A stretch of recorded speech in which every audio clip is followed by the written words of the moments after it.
That's funny.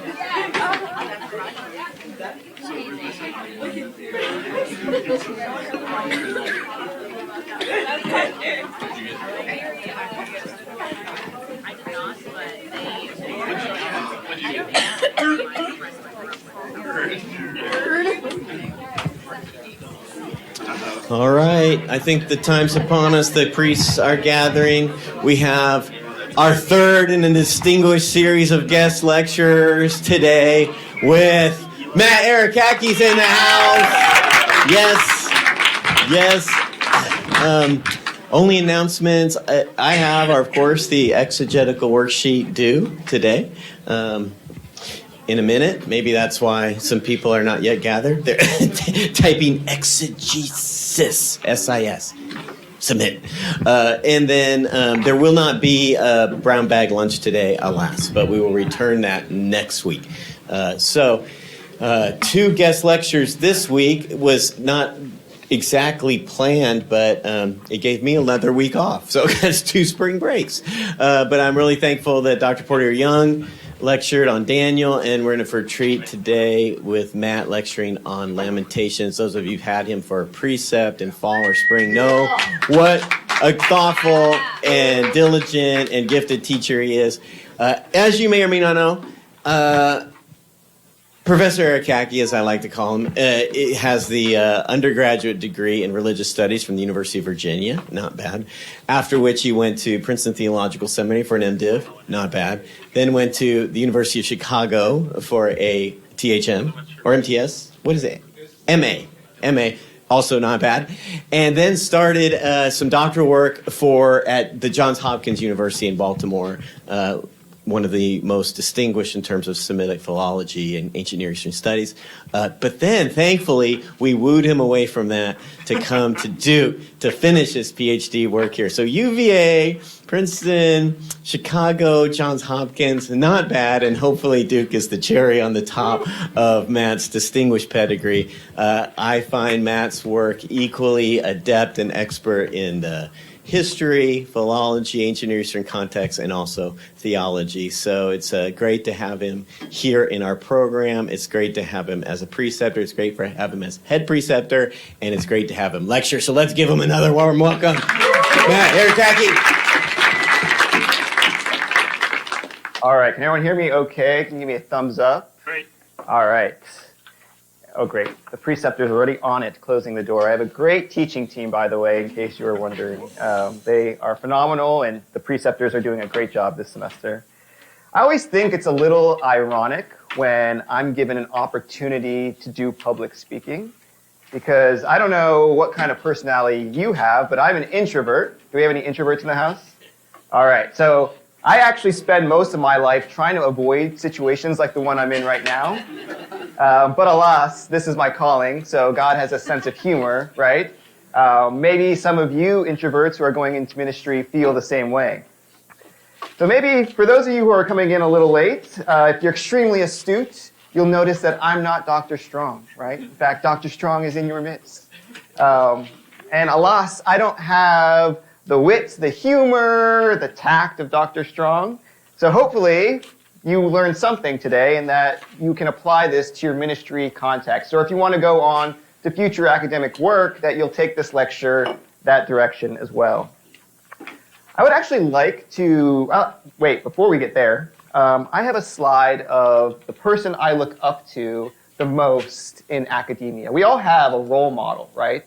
Maybe for you, it's a pastor you know, but for me, it's a professor, and his name is Dr. Trent Strong. Now, I do realize that this picture is fraught with meaning, and I need to explain it just a little bit. So here we have let's start here. This is the Akkadian phrase Naram Sin, means beloved of the sun or the moon god Sin, right? This is the, right here, this is Dinger. This is the Akkadian sign for indicating divinity, right? And here we have the Horus hovering over his left shoulder, indicating favor. as well as the Persian god Ahura Mazda. And then lastly, we have this Ugaritic phrase right here, Mudadu Ili, which means beloved of the god Ilu. Now, that sounds really nice, right? But let me tell you something about that phrase. It's actually only used of the god Motu in Ugaritic mythology, which is the god of death. So I'll leave that to you to decide whether this is actually a good thing. Just a free sort of shout out. Dr. Trent Strong has a new book coming out in May on biblical theology, so you should check that out. Great. So I would actually like to begin this lecture with a word of gratitude and confession. So my word of gratitude is to Dr. Strong for allowing me as a doctoral student to lecture on the Book of Lamentations. It's not lost on me that it actually is a great investment of trust to allow a doctoral student who is training to become the next generation of scholar to practice their skills in the classroom. So I'm extremely grateful for that, and I would be remiss if I didn't mention that from the outset. I should also note a word of confession here. When Dr. Strong gave me a list of books that I could lecture on, Lamentations was actually near the bottom of the list.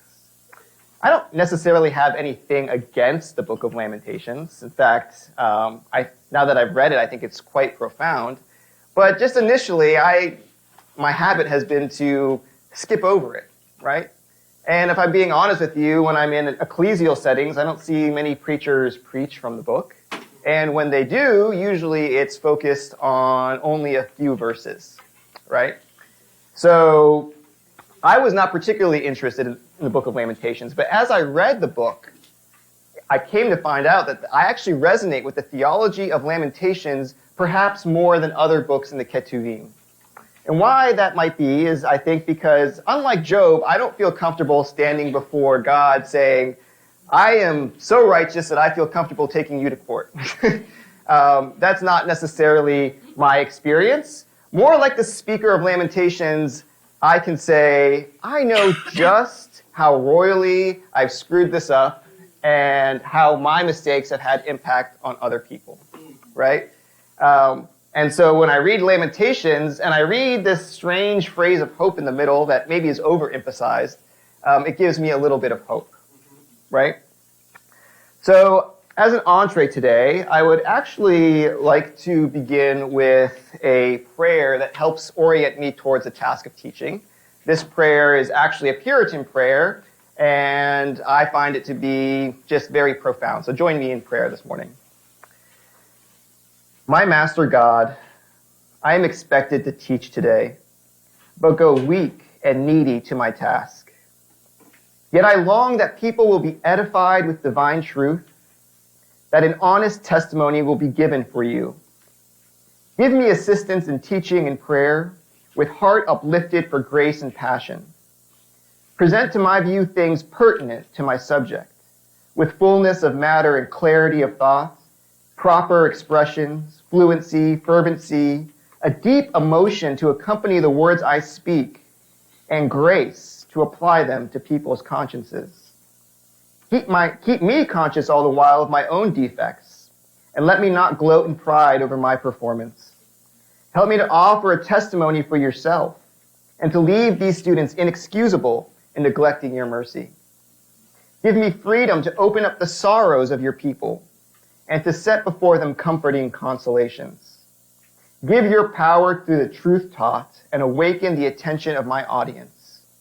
May your people be refreshed, melted, convicted, comforted, and help me to use the strongest arguments drawn from Holy Scripture, that people might be made holy. I myself need your support, comfort, strength, holiness, that I might be a pure channel of your grace and be able to do something for you. Give me then refreshment among your people, and help me not to treat excellent matter in a defective way, or bear a broken testimony to so worthy a God, or to be harsh in treating Israel's suffering, its design and end, from lack of warmth and fervency. Keep me in tune with you as I do this work. In Christ's name, amen. All right, so to begin this lecture, I would like to just offer some setting the stage sort of issues that we should consider here. All right, so at the risk of sounding perhaps too basic, I would like to begin with a very general question. What exactly is going on in Lamentations? Or perhaps more pertinent to the topic of Old Testament interpretation, what is the book's main theological message?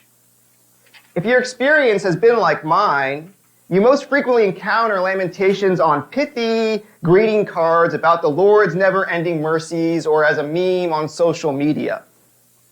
But I actually want to argue to this morning that Lamentations must be read as a literary whole. And we cannot pick out the one encouraging section while ignoring the rest of the book. In fact, I suggest that when we ignore the depressing and even shocking parts of Lamentations, we miss just how unusual and jarring this message of hope in the middle of the book really is. Now, just because I'm curious and I like to poll my audiences when I speak, how many of you, now this is excluding sermons you've heard here at Duke Divinity School or other academic settings, because that might be a little different and I don't want to skew the results.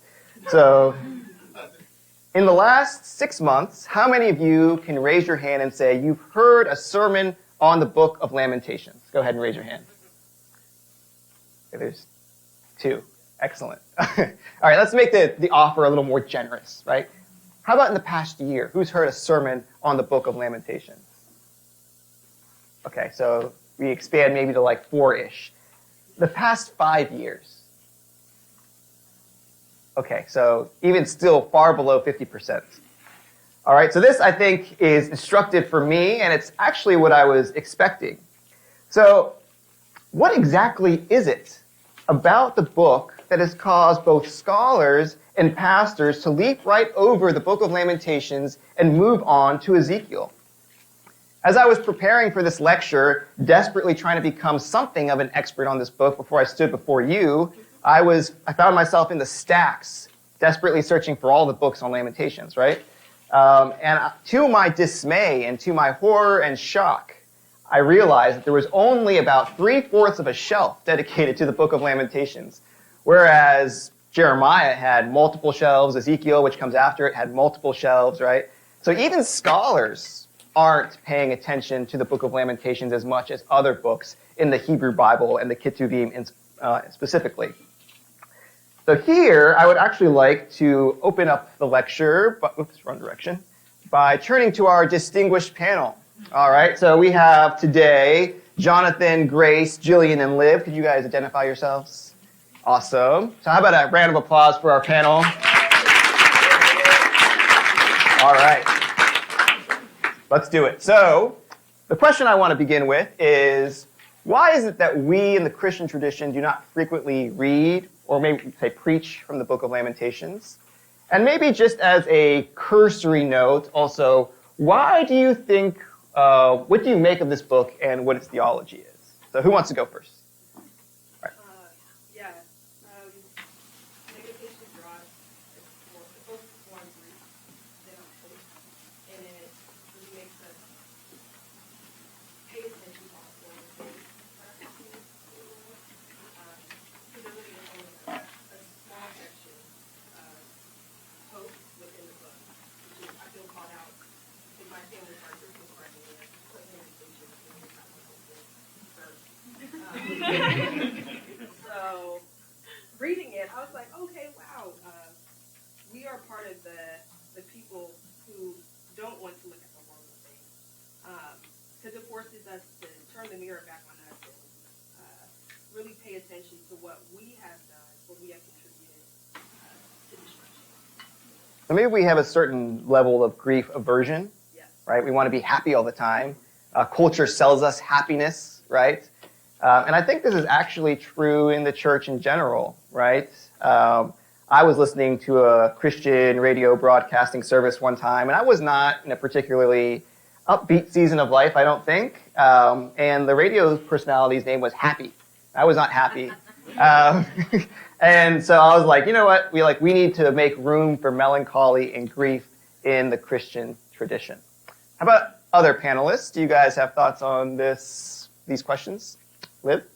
Yeah, I would say it's not like only because it is a not super of a feel-good, feel-happy sort of text. I would say it's different because it's so raw and it's so honest. And I feel like you can have lament and you can end on a high note, or you can have lament and you can end on a raw and honest note, and that seems like that's what's happening here. Good. I think one fruitful parallel that we can look at with Lamentations, I think Lamentations is actually a lot like Psalm 88. We don't actually ever get to reorientation. We'll talk about that a little later, but it's kind of jarring for an entire book to take you through for a ride through this grief, right? And then you never actually end on certainty, right? So as readers, we want closure. And Lamentations doesn't offer us that sense of closure that we might like, that the future of Israel will certainly be prosperous, right? So we'll talk about that a little later. I don't want to play all my cards too early, all right? So any other panelists want to jump in before we move on? Okay. Let's. From that first slide you mentioned, there's kind of this view of Yahweh, the one who's the causation one. And I think that in our tradition, that's very much something that in the modern sense is problematic. I think people in biblical time viewing God in that way. I think it's very much more of an ancient view of God and understanding that all this is under his control. So I think that kind of conception of Yahweh, the attribution of him to the destruction of his own people and these tragedies is something that people just don't want to see. Well, this is certainly a common ancient Near Eastern trope, and we're going to talk about the broader ancient Near Eastern context in a few moments. But you're right in the sense that this is very similar to the Deuteronomistic theology that we encountered earlier last semester, right? So sin leads to destruction, whereas repentance leads to restoration, right? So thank you to our panel. I, would love to linger here a little longer, but you guys will have more than enough opportunities to chime in. So I appreciate your help. Yeah, you all did awesome. All right, so in keeping with the trend that we've been having in our class so far, I want to offer my one on Lamentations. All right? My shout out to my doctoral advisor. So here, I've also lost my place because of the humorous note on that.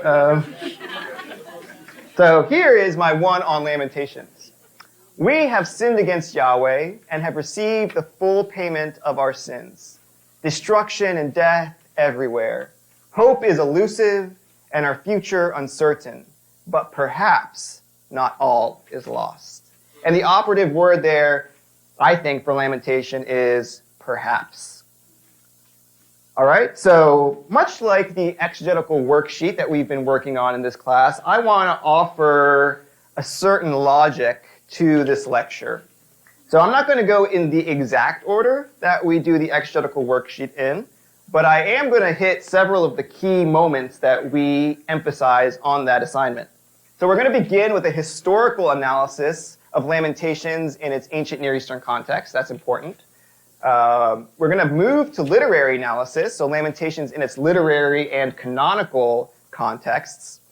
And then we're going to end with theological analysis, that is, Lamentations in its ecclesial context, right? And I really want to emphasize to all of you, if you take one thing away from this class, I hope you take many things away from this class actually, but if you take one thing away from this class, if you're going into ministry, I hope it's that before you get to the preachable moment, before you get to the sermon, you have to do the hard work of historical, literary, and lexical analysis. Because theology is built upon these key foundations, right? And so I'm going to hopefully offer an example of that today.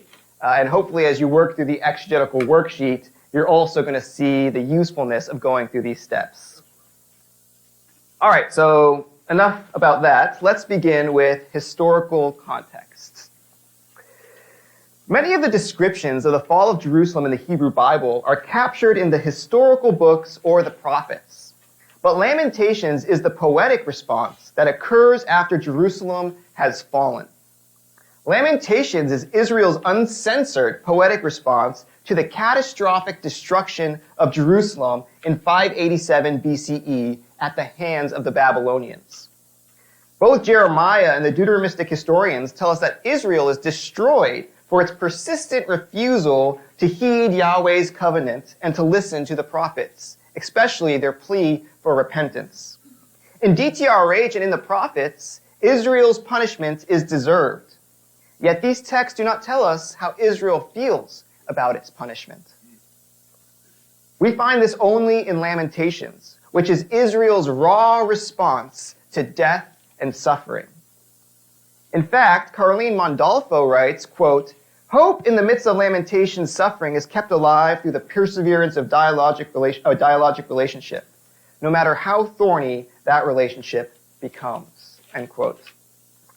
So I want to walk us through some examples of the perspectives on exile that we find in the Hebrew Bible. And we'll begin with DTRH. So here is a passage from 2 Kings 24, 8 through 12. And I'll just read it. So listen to how the text portrays the exile. Jehoiachin was 18 years old when he became king, and he reigned for 3 months in Jerusalem. Now he did evil in the sight of the Lord in accordance with all that his father had done. At that time, the servants of Nebuchadnezzar, the king of Babylon, went up to Jerusalem, and the city came under siege. And Nebuchadnezzar, the king of Babylon, came to the city while his servants were besieging it. Then Jehoiachin, the king of Judah, went out to the king of Babylon, he, his mother, his servants, his commanders, and his officials. And the king of Babylon took him prisoner in the 8th year of his reign. So here in this passage, we actually find a distant third-person reporting from the Deuteronomistic narrator, right? It's not very personal. It's detached, and it's one step removed from the reality on the ground, you might say, right? So the second text I chose was actually a prophetic perspective. And so here is Jeremiah chapter 5, verses 1 through 3. So again, listen for the views and the perspectives on the exile. And so this is Yahweh speaking through the prophet Jeremiah, or speaking to the prophet Jeremiah, rather. "Roam about through the streets of Jerusalem and look and take notice, and seek in her public squares if you can find a person. If there is one who does justice, who seeks honesty, then I will forgive her. And although they say, 'As the Lord lives,' certainly they swear falsely. Lord, do your eyes not look for faithfulness? You have struck them, but they did not weaken. You have consumed them, but they refuse to accept discipline. They have made their faces harder than rock. They have refused to repent." So here we have a more personal, maybe, perspective, but it's not Israel's perspective, right? This is Yahweh speaking. So Israel's receiving punishment for their sins because they're not obeying Yahweh's covenant. Only when we get to the book of Lamentations do we get Israel's response to what has happened in this catastrophic, in this traumatic event in 587 BCE. So let's take a look at Lamentations chapter 2, verses 20 through 21. "See, Lord, and look. With whom have you dealt this way? Should women really eat their children? The little ones who were born healthy? Should priest and prophet really be killed in the sanctuary of the Lord? On the ground in the streets lie young and old. My virgins and my young men have fallen by the sword. You have put them to death on the day of your anger. You have slaughtered without sparing." You can get the sense of just the raw emotion that is behind this text. That the poet is not actually holding any punches. The poet tells us exactly the sorts of things that are seen in the streets of Jerusalem that are horrifying, shocking, jarring. And why that is, we'll get to in just a few moments. The German philosopher Theodor Adorno famously declared in 1950, quote, "To write a poem after Auschwitz is barbaric." Maybe poetry is how we give voice to ineffable grief when standard prose cannot grasp the depth of the pain and suffering that we experience. Our very own Ellen Davis here at the Divinity School notes that historical evidence supports this view, and I'm quoting her here. "Prisoners and people living amid the rubble of a city do write poetry. They also write theology and say prayers. And perhaps all these forms of expression come to articulation before philosophy can be written again," end quote. So when we're talking about the historical context of the book of Lamentations, one thing that we need to consider is the topic of authorship. So the authorship of Lamentations is anonymous in the Masoretic text, that is the Hebrew text that we have in your BHS if you're studying Hebrew. Although the Septuagint, or which some like to call the Greek Old Testament, and the Latin Vulgate attribute the book to the prophet Jeremiah. Now there's actually little in the book of Lamentations that establishes Jeremiah as the author. So why, might we ask, has Jeremiah been ascribed authorship in the Jewish and Christian traditions? Well, several reasons exist. First, Jeremiah's designation as the weeping prophet matches the tenor of Lamentations. Here, the poetic speaker bemoans the destruction of his fellow people in vivid and graphic detail. Second, Jeremiah's ministry is operative around the time that the book of Lamentations describes. Third, in 2 Chronicles 35:25, we are told that Jeremiah uttered a lament for Josiah, which the people continue to recite ad hayom hazeh, up to this very day. So if Jeremiah was the author of laments, why couldn't he have also authored Lamentations also? Or so the argument goes. Interestingly, Jill Middlemass, in her book The Troubles of Templeless Judah, notes that given the graphic detail and the tone of the book, Lamentations was likely written by somebody still living in Judah, trying to survive the aftermath. The downcast tone of the book leads Middlemass to believe that Lamentations must have been written before 550 BCE, that is, before the feelings of optimism that surrounded the emergence of King Cyrus of Persia occurred. I'm actually convinced by this argument, though I want to be fair to the opposing side. I think one could probably cite ancient Near Eastern parallels maybe as a bit of a rejoinder to that, but again, I'm not going to play all my cards right now. We'll get into that a little later. Another question of authorship that we have to deal with deals with the location that the book was penned in, right? The scholarly consensus, if such a thing ever exists, is that Lamentations was written in the land of Judah for the reasons I noted a few moments ago. Yet others, citing the close relationship of Lamentations with ancient Near Eastern city laments, argue that the book must have been written in Babylon. So their argument is that if you have this genre from Mesopotamia known as city laments, and you have something similar in the Hebrew Bible, they must have been written in the same locations because somebody's copying somebody else. All right, so that's the argument. But to play my own cards here, I actually find this to be entirely unnecessary. First, as Middlemass notes, despite its similarity to ancient Near Eastern city laments, Lamentations is actually quite different for reasons we're going to soon cover. Second, Lamentations is similar in form to the lament psalms and oracles against the nations that we find in the Hebrew Bible. That is to say, this kind of literature already existed in Judah. Somebody doesn't have to encounter ancient Near Eastern city laments in exile to be able to write the book of Lamentations. All right, I made a promise and I'm returning to it. All right, so I'm going to turn back to our distinguished panel now. And I'm really interested here in the speaker of Lamentations, right? So we have this presumably anonymous speaker. We don't know who the speaker is. The speaker doesn't identify themselves, at least in the Masoretic text. And so the question I have is, what are options in identifying the speaker of Lamentations? And how does this change how we read the text? And you can also maybe ponder how the location of authorship might change how we read the text. So do we have any thoughts on that? Let's go. So I found it really, really interesting to just think about like what the role that the speaker plays in Lamentations. Just kind of, especially as Ellen Davis laid it out, as it could be the people of Israel, it could be Jeremiah, it also could be Yahweh. Yeah. And how she talks about how the Jews will read this on the anniversary of the destruction Good. every year, and it's like their shared grief. But then they also pin it on Yahweh as the main speaker.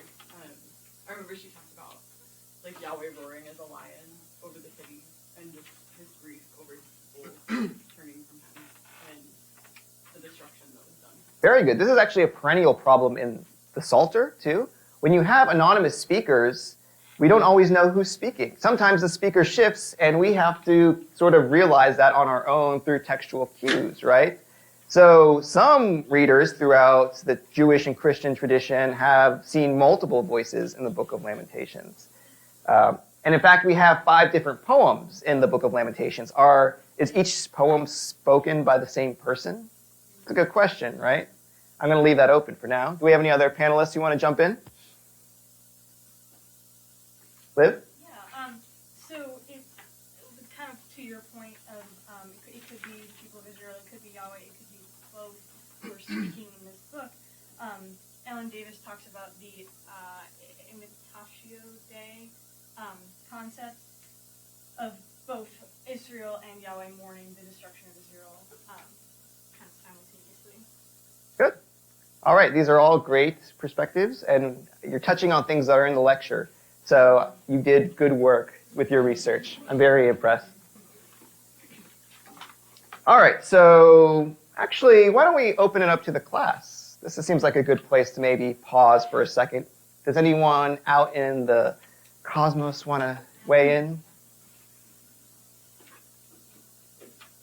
We got one back here. When I was reading Lamentations, I noticed there's a lot of similar imagery and metaphor to Ezekiel 16. Is there any connection to maybe Ezekiel as well? That's a good question. Most of the scholarship I've read, at least, tries to connect Lamentations more to 2nd Isaiah.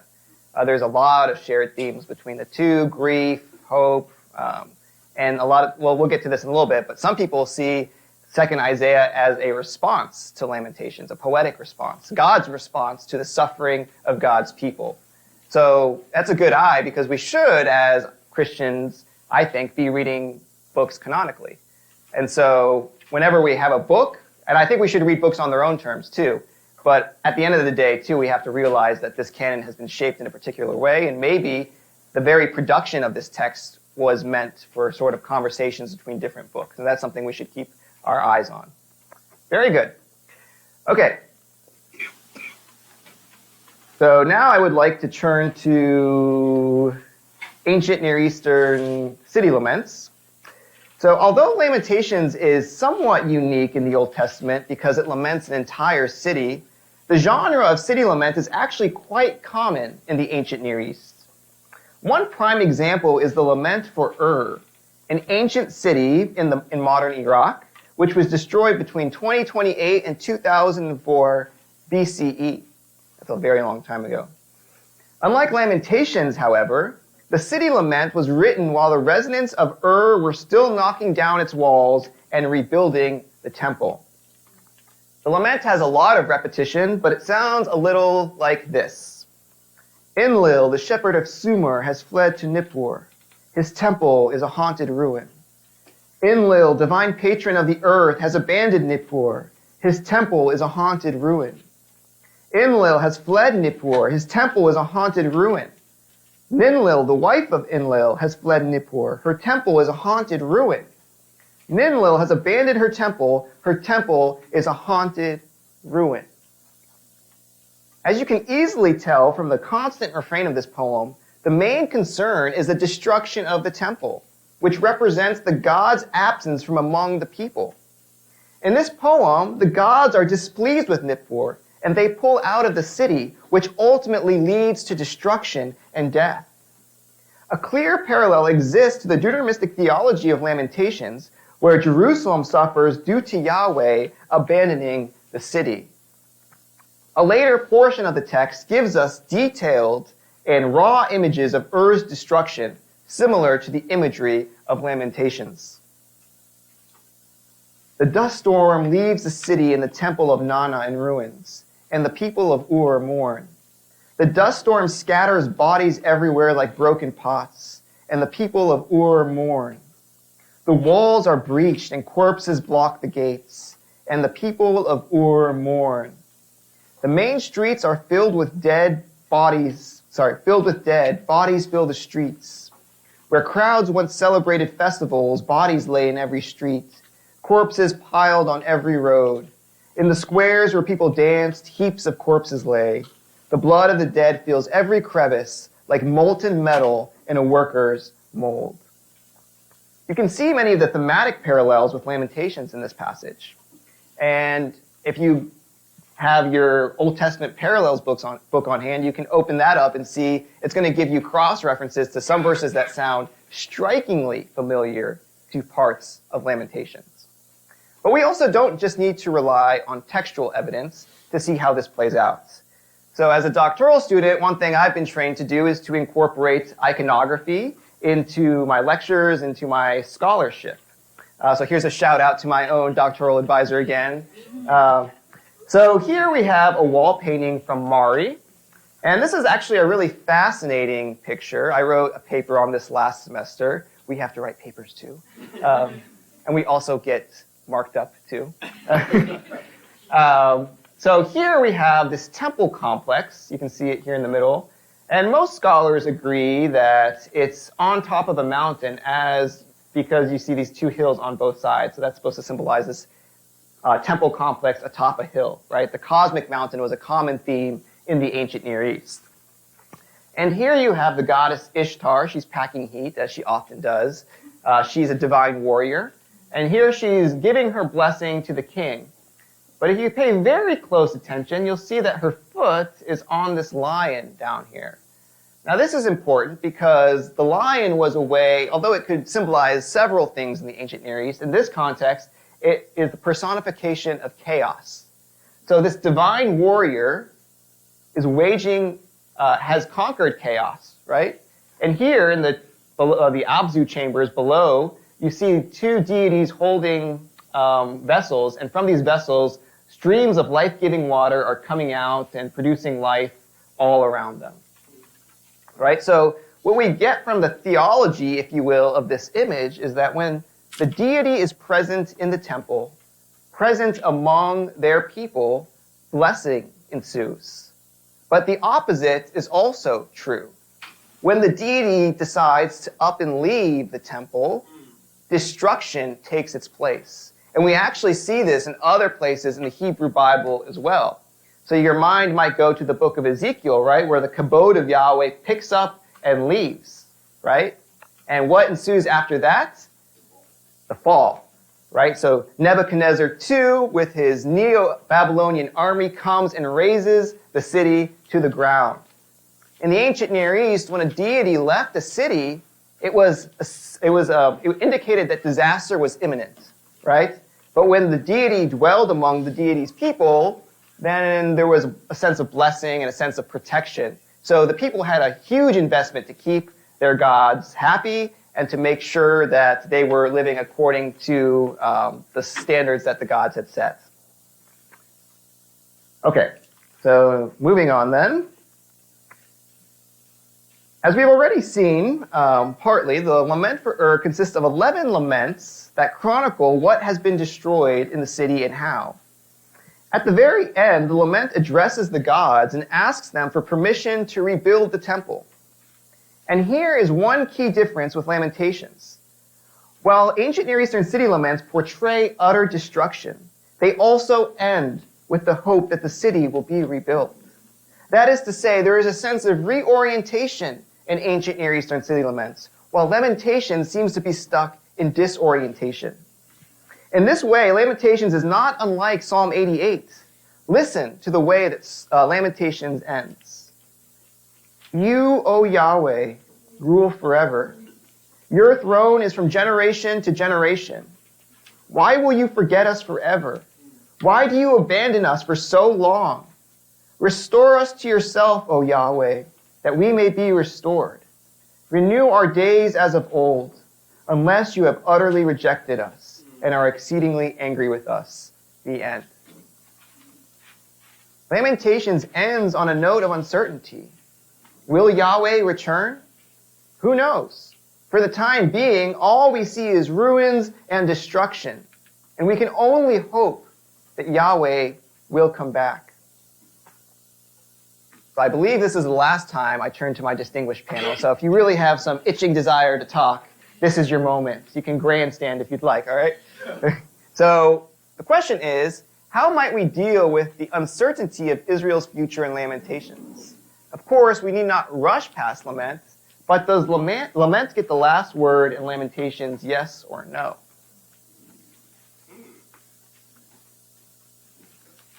You can also phone a friend who's not on the panel if you're exceedingly struggling with this. All right, let's go. So I found this really interesting because this is the main reason why we don't read Lamentations. Okay, good. Just very explicitly, it feels like it ends on this note of sorrow. And I think it does for those who were writing and those who were speaking, like in the midst of how they were experiencing this, there was no hope for them. And there was this question of, has Yahweh abandoned us? And will he return? Will this come back? But I think just as the standalone text, for them there just wasn't much hope as they looked at these ruins. Good, and maybe the profound nature of Lamentations is that it's actually like real life at times. Maybe we go through seasons where we don't really know whether there's hope or not. We don't feel like there is. And so we can't see how things are actually ever going to play out the right way. Even if all of history is in God's hands, we don't necessarily know how the ending is going to look, right? Good. Any other brave panelists want to chime in? Yeah, I like how Strawn said that the unless leaves the door open. So I also think it's an interesting thinking of, does lament get the last word? So I think even framing it like that is still like lament is a bad. And like, is it bad if lament gets? Good. That's another question. Is it even wrong if lament gets the last word? Because we're so ready to push lament away. So what would it look like if we actually understood and acknowledge the sovereignty of God, but also acknowledging that it is going to feel like God is not there. Great. Did somebody leak my notes to you? Great. So yes, exactly. I think that's right. We should not rush past lament, right? There is a way in which suffering is a part of the human experience.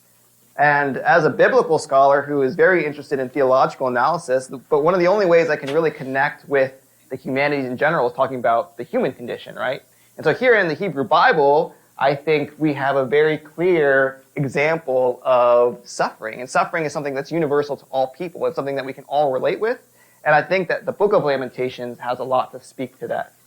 I was going to ask if you think it's possible that with the ending of Lamentations, that it perhaps broadens the definition of lament in and of itself. That lament not only voices the concerns of humanity to God about devastation, but then lament also could hold on to some sense of hope that Yahweh will return. Is it possible then that lament by default, or by virtue of what's happening in this book, is being expanded?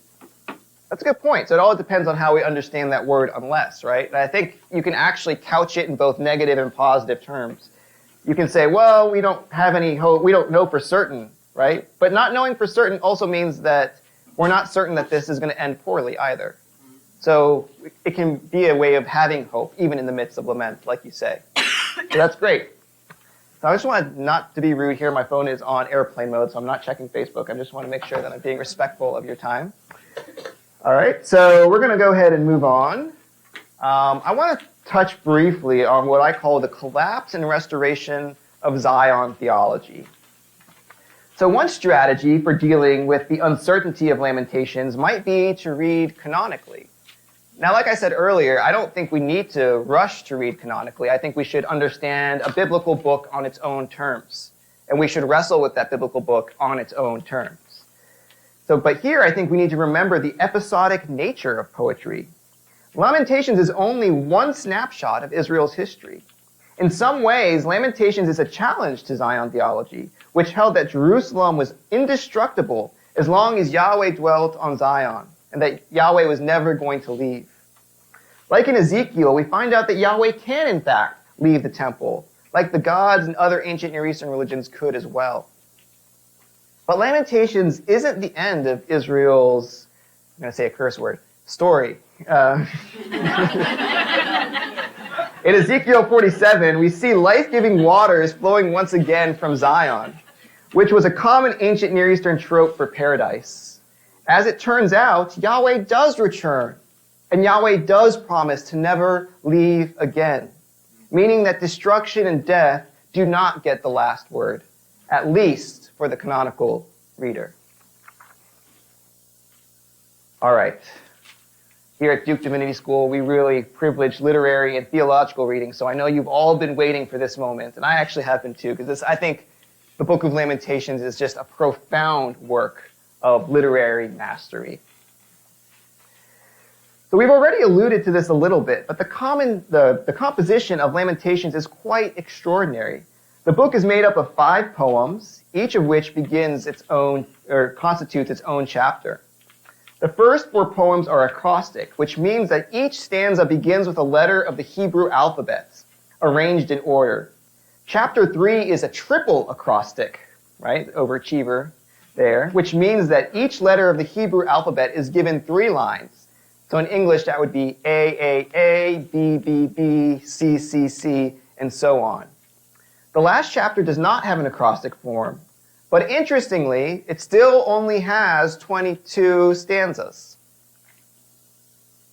Strangely, in chapters 2, 3, and 4, the Hebrew letters Pei and Ayin are reversed in the acrostic, which is like reversing O and P in English. Why might this be? Well, this alternative order is actually known from archaeological sites like Kuntilat Ajrud, which is a 9th to 8th century BCE site near the northern part of the Sinai Peninsula. But what makes Lamentations especially odd is that the author clearly knows about the more accepted and correct order of the Hebrew alphabet. So why do we have the flipping of 2 letters? Why does the author purposefully subvert the acrostic form? Maybe this is a way of telling us that at the end of the day, despite our best efforts to structure grief, there really can be no order to it. Jill Middlemass argues that Lamentations was possibly created by one or several persons at the same time, except for chapter 3, which she finds to be so incongruent with the rest of Lamentations that she does not deal with it in her book. To use a modern example, it would be like if Dr. Strong and his former students at Emory wrote a book, then Dr. Chapman inserted chapter 3, and Duke students came along and made the final edits and revisions. It's a strange sort of phenomenon.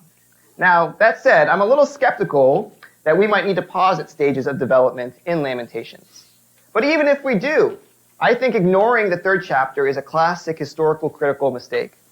We are only certain of the book's final form, and that is a version of the text that we ought to wrestle with. It is unclear why the acrostic form is used in Lamentations, though its presence certainly allows for intriguing interpretive possibilities. And so now, to keep my promise true, I am not turning back to the panel, but I'm turning to everyone for, there it is, taps. All right? So why does the acrostic form exist in Lamentations?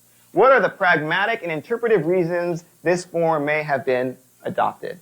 So discuss amongst yourselves for maybe a couple minutes or so, and I'll come back.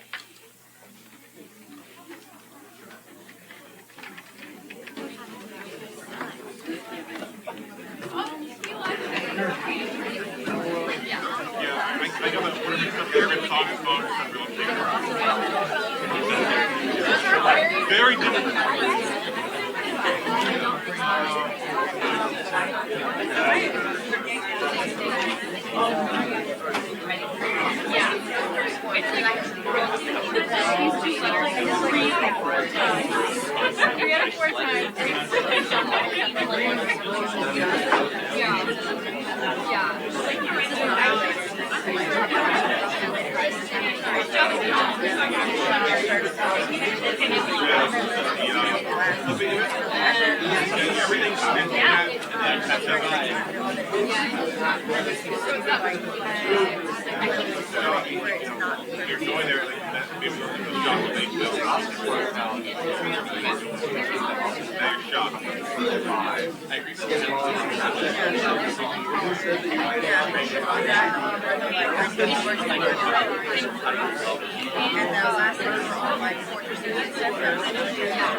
It's also shorter.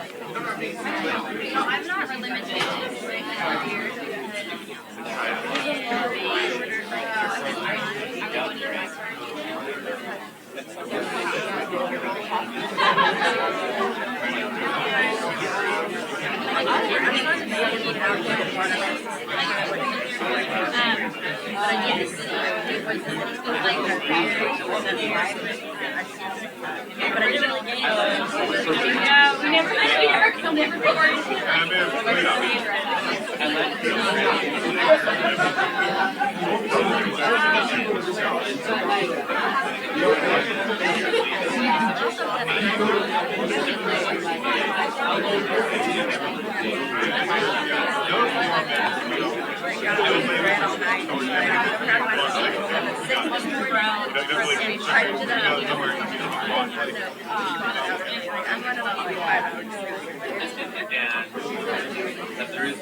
All right, let's begin to come back together here.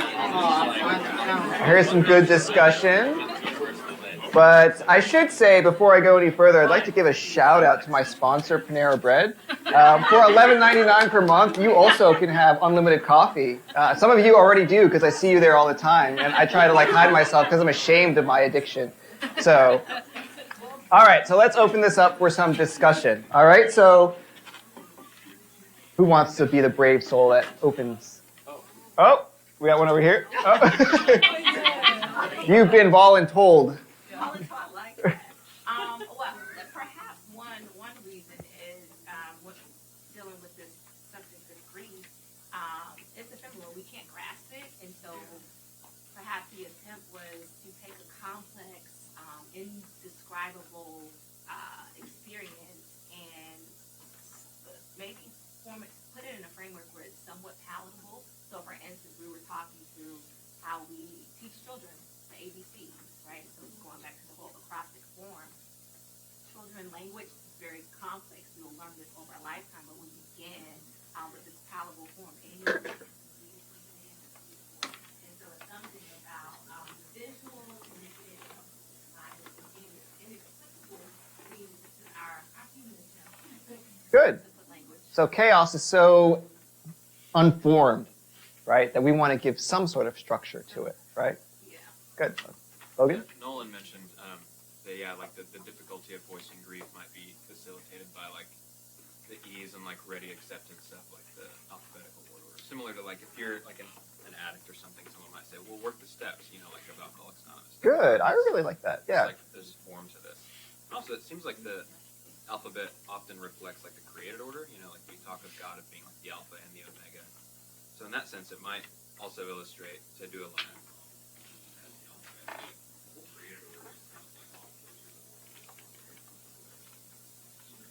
Very insightful. So because we have a form, when we don't know what to do, we can start with a form that we know, right?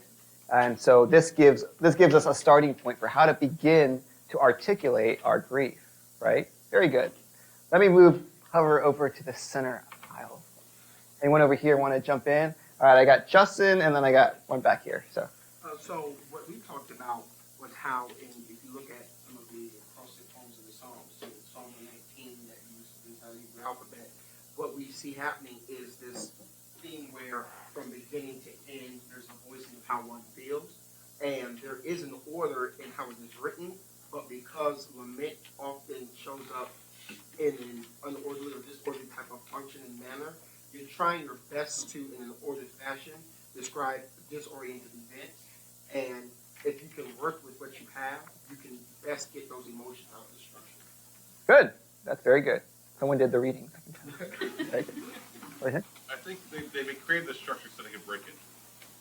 Oh, interesting. Because by breaking the structure, it shows that the breaking of the emotional, the breaking of the society, of the expectation. So if you don't do a structure and you can't notice a break in it, but if there's a structure with a break in it, suddenly it comes. You can see it, you can hear it, you can feel it. So the author's taking us for a ride. Wait a second. Pei and Ayin are reversed, right? So what's going on here? You notice something's wrong. So if you don't have a structure, you can't notice something's wrong. But when there's a structure that's broken, now you know something's wrong. So now the breaking creates that limit. And what effect do you think that has? Well, if you go down there, you feel, at first you feel, okay, this is normal, I get it. Wait, something's wrong. As you're listening, as the listener is listening, you notice something, hey, something's broke. And when you know something's broke, you get the feeling of lament, you get the feeling of everything that you believe was wrong. So something's not right here. Okay, that's good. I like that. Let me jump over here to our last area and maybe just take one speaker since we need to get going. But anyone want to chime in? Oh, there we are. This is total conjecture on my part, but I was wondering, in the modern context, we often use, the alphabet as a tool for memorization, and so I was wondering if this is kind of a practical poetry that's used in, a temple setting, a worship setting, liturgical, whatever. Maybe a pragmatic purpose for this acrostic poetry could just be, I remember, lament B or lament P or whatever, and just to help people internalize it. That's exactly right. I don't think that's conjecture. That's actually exactly what Dr. Ellen Davis says. So that's a good segue. It's a good segue. All right. So as already noted, the acrostic gives structure to chaos and allows for order even when order has dissolved. One way of thinking about the acrostic is that Lamentations is all about the A through Z of grief and human suffering. But by the end of the poem, the acrostic structure falls apart, right? It's been broken, it's been subverted. And in a way, we devolve back into chaos. So perhaps, despite our best efforts to give order to chaos, maybe at the end of the day, our efforts are futile. Maybe humans are incapable of solving disorientation on their own. Alternatively, or perhaps additionally, Ellen Davis argues that the acrostic form gives a hard stop to grief. We can go no further than Z or Tav, for you Hebrew scholars out there. At that point, the grief must come to an end. We cannot go any further, right? Katie Heffelfinger argues that, quote, the acrostic serves as a structural form of cohesion which holds the conflicting metaphors and sudden shifts of speaker together. This poetic structure gives a frame within which the chaos of the siege and its aftermath may be fully expressed and exposed. Yet even the acrostic breaks down in the end, as if Lamentations' grief overflows the banks of its poetic form. I find that beautiful. Zion's loquaciousness in Lamentations interrupts the anonymous poet's voice, expressing a sort of climax of emotion in the poems in which it occurs, breaking out in grief and overstepping the poetic voice speaking on the city's behalf. So, as we just had mentioned, an acrostic can also be memorized. So people can always remember their grief and avoid having a fragmented memory, right, about the things that they have had to go through and they had to experience. This is a way of preventing the memory of their grief from being obscured by time. An acrostic allows Israel to take an inventory of what has been lost, honor its memory, and maintain a full account of what they have been through. A somber, modern example of this an acrostic poem by Rich Wrights on the Holocaust called Final Solution illustrates this well. It's not an ABC acrostic, but it still is a form of an acrostic. So here it is. How did this happen? Only a year ago. Laughing, loving, living, sudden occupation by men with evil intents, cast into boxcars like animals, assaulted and beaten by soldiers, unable to stand, to move, to think, selection, time ends.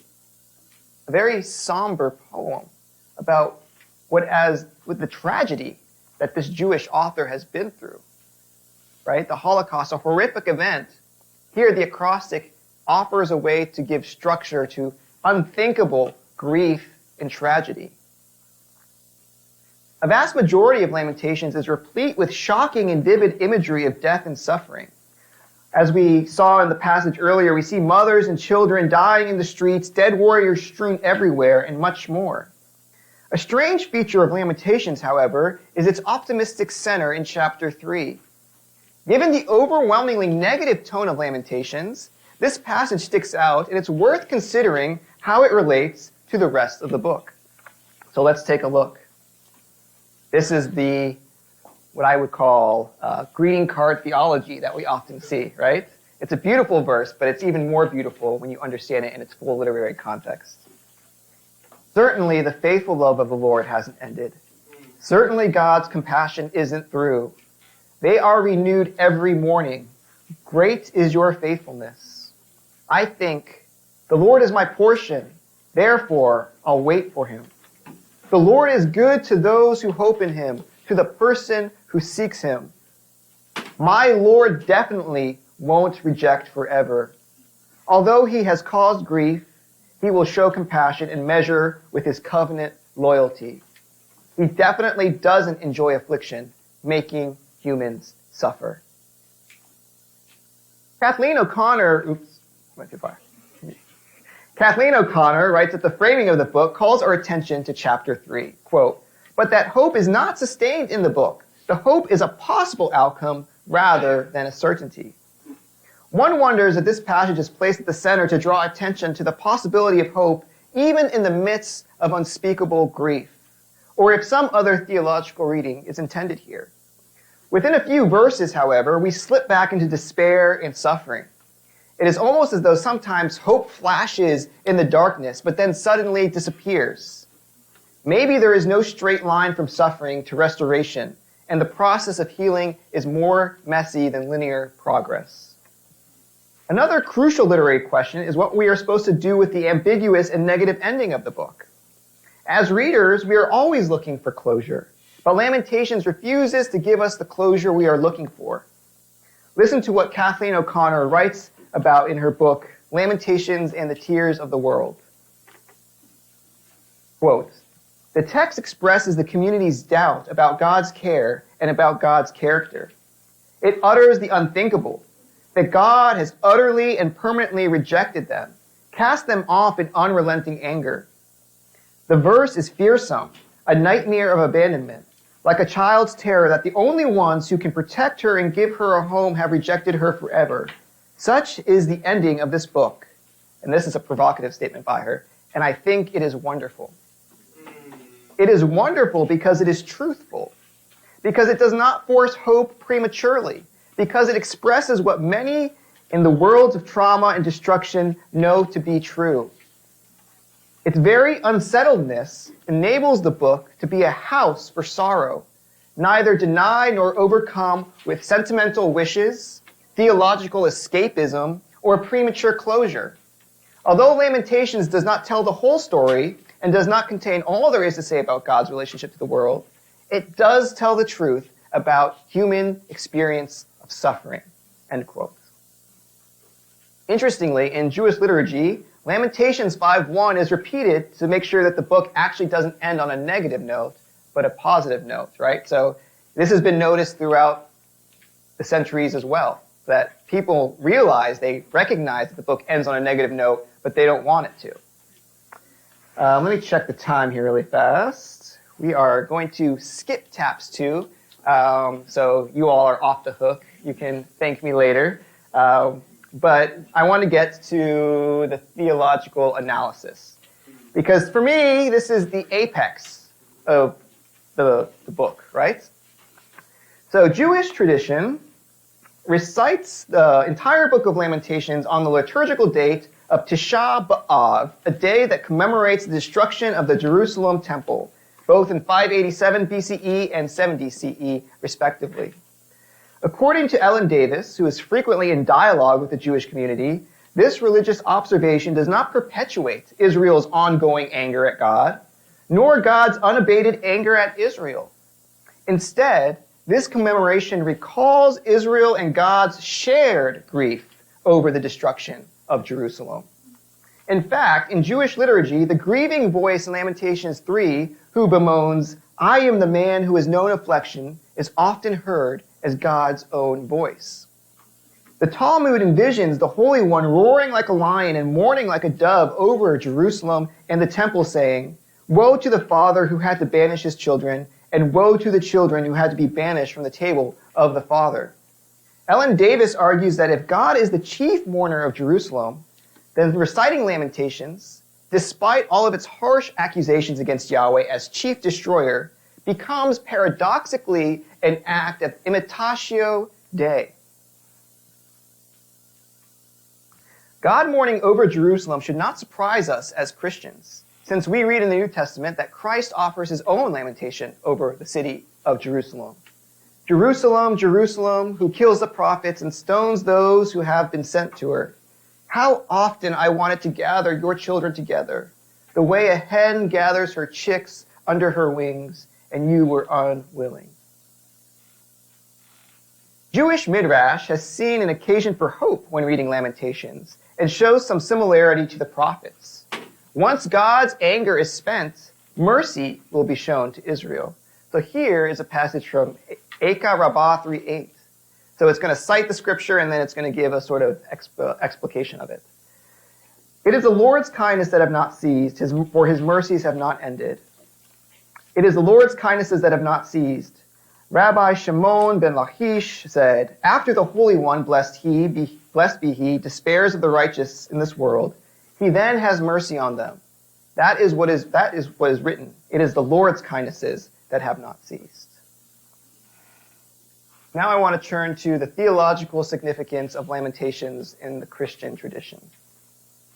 Lamentations is uncensored poetry about death and destruction. Our contemporary Christian ethos finds this text inconvenient, if not offensive. We would rather focus on the positive and the uplifting. We look suspiciously at those who find themselves struggling to keep their heads above water, as if their faith is deficient in some way. But how quickly we forget about Lamentations. There we see the poet bemoan the destruction of all that he once loved. The city of Jerusalem has been razed to the ground. Soldiers are strewn across the streets, and the stench of death permeates the city squares where people once rejoiced with jubilant dancing. As flames ascend to the sky, all the poet can do is take a pen and begin to write. He ends with no certainty about Yahweh ever visiting his people again. Quote, "Renew our days as of old, unless you have utterly rejected us and are angry with us beyond measure." The book ends on a cliffhanger, a question mark.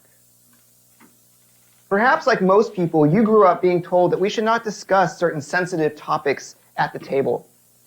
For contemporary Christians in the modern West, suffering is not an appropriate conversation to have at our communal gatherings. It is a sign of weakness, or worse, of distrust. Yet I call this to mind. When Christ gathered his disciples together around the table on that final evening before his passion, there was only one thing he wanted to discuss with them. "This is my body, broken for you." Christ's refusal to circumvent the question of suffering allows us to suffer well. Perhaps since Christ took on the sufferings of this present age, and the Spirit has told us that only through many sufferings can we enter the kingdom of God, we can repeat the same phrase back to him. Lord, this is my body, broken for you. Perhaps this is why the Christian liturgical tradition uses Lamentations during Holy Week. Since the Middle Ages, sections of Lamentations have been read at the evening service of Tenebrae, literally shadows, which often occurs on Maundy, Thursday, or Good Friday. The voice of Jesus is often heard behind the words of Lamentations 1:12. Is it nothing to you, all you passing by? Look and see if there is any agony like my agony, which was inflicted upon me. The suffering Yahweh dealt to me on the day of his burning rage. The use of Lamentations in the Christian liturgical tradition teaches us that suffering is the way of the cross, which according to Paul, we must participate in if we are to join in Christ's resurrection. Here is, I believe, yes, John Calvin on Lamentations 3, touching on many of the themes that we've covered already today. Quote, some think this lamentation was written by Jeremiah when he was cast into prison, but this opinion seems not probable to me, and the contents of this chapter sufficiently show that this ode was composed to set forth the common calamity of the whole people. Jeremiah, then, does not here plead his own private cause, but shows to his own nation what remedy there was for them in such a state of despair, even to have an immediate recourse to God, and on the one hand to consider their sins, and on the other to look to the mercy of God, so that they might entertain hope. I repeat that again, so that they may entertain hope and exercise themselves in prayer.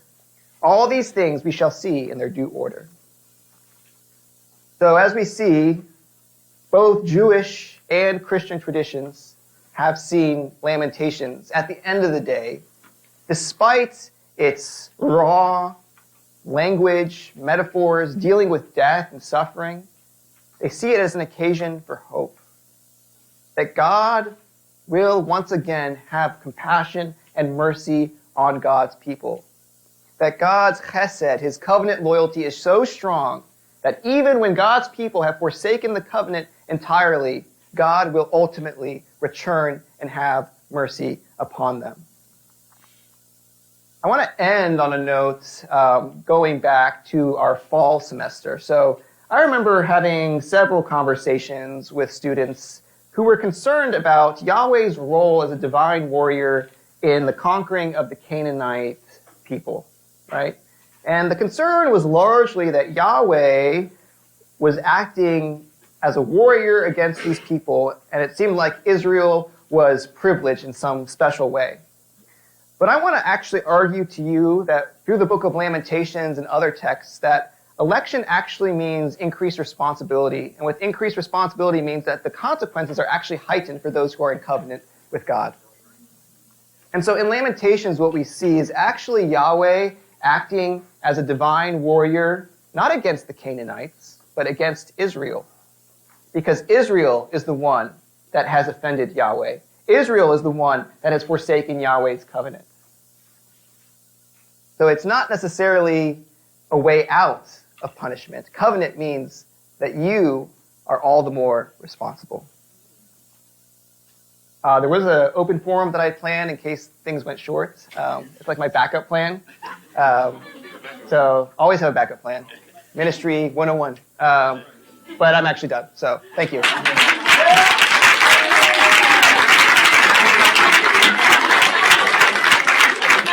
Oh, yes. If you have any critiques, please go ahead and email them at bestrong@youth.edu. I've got that.